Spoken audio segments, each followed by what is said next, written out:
was instead at the Winter Palace in far-off Halam Shiral, either enjoying her latest lover's attentions or dealing with a rebellion, depending on who you asked. Either way, it was clear the event had been arranged by palace bureaucrats, not that any of the guests seemed to mind.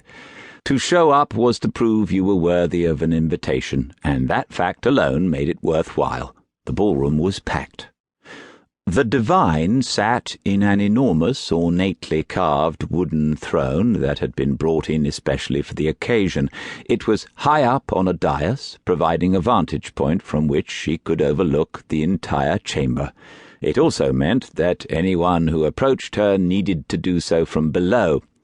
Orlesian nobles disliked being reminded of their subservience, even by someone who was unquestionably their superior. And so, once the long line of polite well-wishers earlier in the evening had ended, few chose to approach at all. Thus, the guest of honour sat there in rigid silence, with only attendant priests keeping vigil at her side.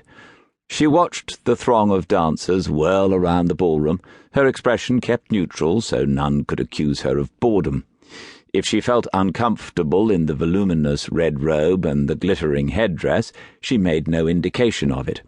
Evangeline thought the divine was the very picture of icy grace, yet most of the comments she overheard were about the woman's age.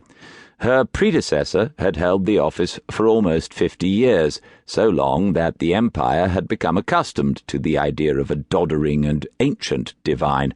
Now things had changed, and some expressed a desire that Justinia V not live to get any older.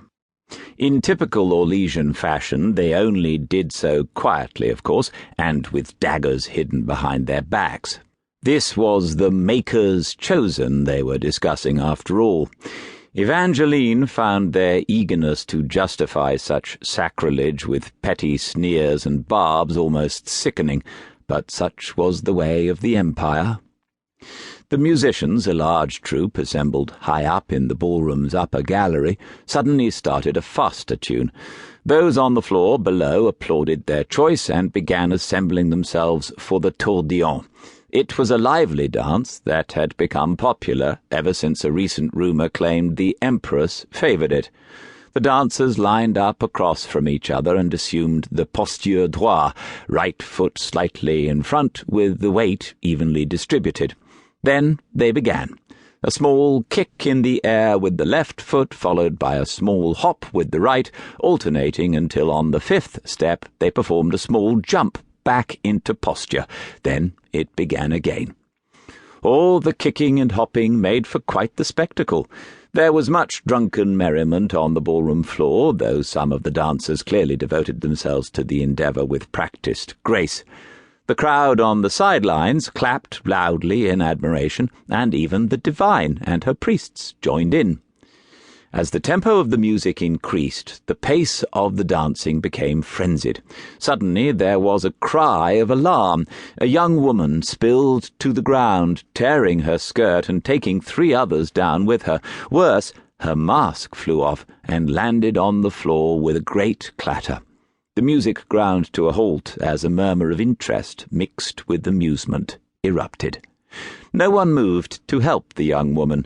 She was left to scramble awkwardly to her feet, holding up the remains of her skirt as she chased after her mask.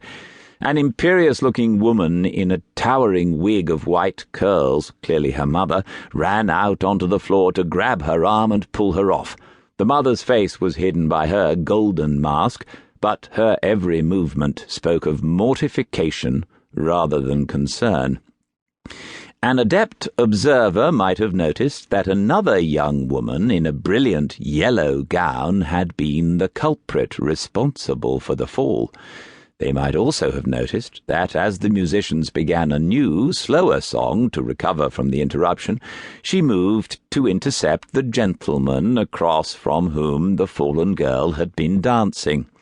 Truth be told, Evangeline suspected everyone present knew exactly what she had done and why.